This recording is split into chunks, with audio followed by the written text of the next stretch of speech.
আসসালামু আলাইকুম। কেমন আছেন সবাই? আশা করি সবাই ভালো আছেন। পারিবারিকভাবে একটা সিদ্ধান্ত নিলাম। সেটা হইল আমার সাথে কে আছে, কে নাই, কে থাকবে, কে থাকবে না, কে আসবে, কে যাবে না, এগুলো আর দেখব না। সেটা হলো আমার একটা সন্তান আলহামদুলিল্লাহ আছে বা দিছে আল্লাহ। তার মুখের দিকে তাকায়, তার ভবিষ্যতের দিকে তাকায় আমাকে চলতে হবে। এখন আমার সঙ্গে আমার আত্মীয়স্বজনরা থাকলে থাকবে, আলহামদুলিল্লাহ, তাতে কোনো বাধা নাই। আর যদি নাও থাকে তাও বাধা নেই, কারণ তাদেরও স্বাধীনতা আছে। এখন অনেকেই আমাকে বলবেন যে না, আপনার একটু আগ্রহ দেখানো দরকার। আসলে কি জানেন, আগ্রহ তার উপরেই দেখানো যায়, সম্মান তাকেই দেওয়া যায় যে সম্মান রক্ষা করতে জানে, যে সম্মান বোঝে। যে সম্মান বোঝে না তাকে সম্মান দিয়ে কোনো লাভ হয় না। সম্মান দেওয়ার মালিক আল্লাহ, তবে নিজেরও কিছু একটা থাকে যে আমাকে সম্মানের কাজ করতে হবে। যারা বোঝার তারা বুঝতেছেন কথাগুলো কি বলতেছে।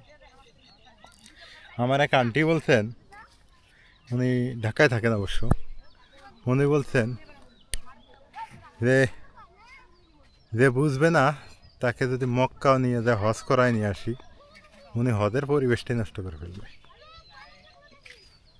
কথাটা বুঝছেন? মনে করেন যে কামারের দোকানে কোরআন শরীফ পড়লে কামার কোনো দিনও কোরআন শরীফের মর্ম বুঝবে না। কামার বুঝবে কামারের গুরুত্ব। তো এই হলো অবস্থা। যেমন এই যে ছোটো বাচ্চা কাচ্চাগুলো খেলতেছে এখানে, এদের কাছে গিয়ে যদি আমি যতই জ্ঞান দেই, ওদের কাছে বিরক্ত মনে হবে। এই জ্ঞানের কোনো টাইম নেই। তো সত্যি কথা, আমি আমার জায়গা থেকে আমি সিদ্ধান্ত নিয়ে ফেলছি অলরেডি। আমাকে কেউ গালিগালাজ করলেও কথা বলবো না, ভালো কথা বললেও ওইভাবে, ভালো কথা বললে কথা বলবো, কিন্তু আমাকে কেউ গালিগালাজ করলো আমি কথা বলবো না, তার সাথে কথার কোনো উত্তরই দেবো না। কারণ আমাকে আমার পথ চলতে হবে, আমার কবরে আমাকেই যাইতে হবে, আমার কবরে আর কেউ যাবে না। সুতরাং কে কি করলো, কে কি বললো, ওইটা দেখার আর সময় নেই। যেমন আমি যখন স্কুলে নতুন করে ভর্তি হই, আমার এলাকার কিছু নানি দাদি ছিল, ওনারা এটা কি বলে, আমরা বলি কি বা মস্করা করে বলছে যে তোর দ্বারা পড়াশোনা হবে না, তুই মেয়ে দেখতে যাইতেছিস, তুই বিয়ে করে ফেলবি, এটা সেটা। তো আমার উদ্দেশ্য ছিল আমি পড়াশোনা করবো, আমি পাশ করব। আমি ওই উদ্দেশ্য নিয়েই আলহামদুলিল্লাহ আমি পড়াশোনা ঠিকই চালিয়ে গেছি, ঠিকই পাশ করছি। কিন্তু ওনাদের কথাগুলো মুখের মধ্যে রয়ে গেছে। তো ওনাদের কথা যদি জবাব দিতাম, প্রতি উত্তর করতাম, তাহলে কিন্তু এত দূর আসতে পারতাম না। তো আলহামদুলিল্লাহ ভালো আছি, ভালো থাকতে হবে। আর আমি হাসতে চাই, প্রচুর হাসতে চাই, অল টাইম হাসি মুখে থাকতে চাই। দুনিয়া দুই দিনের, এই দুনিয়ায় কখন কে চলে যাবে এই দুনিয়ার থেকে তার কোনো গ্যারান্টি নেই। তো এখানে ঝগড়া, ক্যাসাল, কেওয়া, হ্যাঁ, মান অভিমান, এগুলো আর করতে চাই না। মন খারাপ থাকবে, কোথাও বেড়াইতে যাবো। মন খারাপ থাকবে, কিছু খাই আসবো। মন খারাপ থাকবে, কিছু কিনে পোশাক কিনে গায়ে লাগাবো। মন খারাপ থাকবে, নদীর পাড়ে এসে একা একাই কানে হেডফোন দিয়ে গান শুনবো, ওয়াজ শুনবো, যখন যেটা মন চায়। তবে আপনারা যাই বলেন, আমার একটা উদ্দেশ্য আছে। দুনিয়াতে যত দিন বেঁচে থাকবো চেষ্টা করব আল্লাহর রাস্তায় কাজ করার। এই দুনিয়াতে যত দিন বেঁচে থাকবো ততদিন আমি চেষ্টা করব আল্লাহর রাস্তায় কাজ করা। যেমন অনেকেই আমাকে বিশ্বাস করে টাকা পয়সা দেন, আলহামদুলিল্লাহ মসজিদ হয়ে গেছে, মাদ্রাসা প্রায় হওয়ার দিকে। তারপর আমার শ্বশুরবাড়ি এলাকায় মসজিদের কাজ হয়েছে মোটামুটি। তো এই যে আল্লাহর কাজগুলো, বা অনেকে কোরবানি ঈদ আসতেছে, যে কোরবানি দেন, হ্যাঁ, কোরবানির জন্য গরু দেন। আমি মানুষের সেবায়, মানুষের পাশে দাঁড়ানোর চেষ্টা করি, গরিব অসহায় মানুষকে বেছে বেছে দেই। এই কাজগুলো আমি করব, এই কাজগুলো আমি অব্যাহত রাখব। এখন অনেকে আমার খারাপ বলেন আর ভালো বলেন, দেখার সময় নেই। আমার ওই সাধারণ সম্পাদক মামা যিনি মারা গেলেন, যিনি চলে গেছেন দুনিয়া থেকে, আল্লাহ ওনাকে বেহেশত নসিব করুক। আমি বলছিলাম, মামা আর ভাল লাগে না এগুলা। একদিন মন খারাপ করে বাড়িতে ঝগড়া হয়েছিল, বলছিলাম, তখন উনি আমাকে একটা কথাই বলছেন, সেটা কি জানেন? এ পাগল, তোর একা মানুষে মন খারাপ করে তুই 20 জনের হক মারতেছিস কেন? আমি কীভাবে?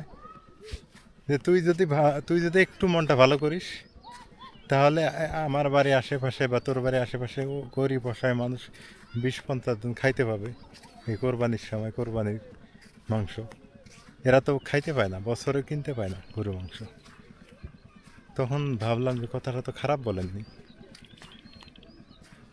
কথাটা আসলে খারাপ বলেনি। এই জন্য ওই মামার কথাটা আমি রাখবো। উনি আমাদের সমাজেরও একজন দায়িত্ববান ছিলেন, আমারও একজন অভিভাবক হিসেবে কাজ করছেন। তো ওনার কথা আমি রাখবো এবং রাখার চেষ্টা করবো ইনশাল্লাহ। দুনিয়াতে যতদিন বেঁচে থাকবো, ইনশাল্লাহ আল্লাহর ঘরে, মসজিদ, মাদ্রাসা এবং গরিব অসহায় মানুষের পাশে থাকার চেষ্টা করবো ইনশাল্লাহ যতদিন। এতে আমাকে অনেকে বাটপার বলবে, খারাপ বলবে, অনেক কিছু বলতে পারে, আমার কিচ্ছু যায় আসে না। তো যা হোক, যদি তোর ডাক শুনে কেউ না আসে, তবে একলা চলো রে। আমি একলাই চলতে রাজি আছি, আমি একলাই চলতে রাজি আছি। তো আলহামদুলিল্লাহ, সামনে কোরবানির ঈদ, এই রিকোয়েস্টটা আপনাদের করি, যদি কারো কিছু কোরবানির জন্য দেওয়ার ইচ্ছা থাকে দিয়ে দিবেন। আমি চেষ্টা করব গরিব অসহায় মানুষের পাশে বিতরণ করে দেওয়ার জন্য। আর যদি জোর করব না, আর যদি আপনাদের মনে হয় যে না এই ছেলেটা ভালো না, একে দেওয়া যাবে না, এর মাধ্যমে কাজ হবে না, দিবেন না। এটা হলো আমার রিকোয়েস্ট। আর তবে ভালো থাকবেন, দোয়া করি সবাই ভালো থাকেন, যেখানে থাকেন ভালো থাকতে হবে। দেখতে দেখতে আমার 40টা বছর হয়ে গেল, আর কয়দিন বাঁচব এই দুনিয়াতে? দেখতে দেখতে 40 বছর, কম না।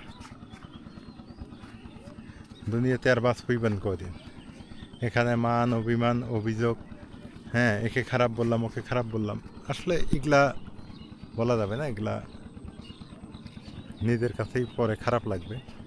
আপনারা জানেন, আমাকে এমনও কিছু মানুষ এত ক্ষতি করছে, আমি যাবত তাদের মুখ উঁচু করে কোনো কথা বলি, মাথা উঁচু করে।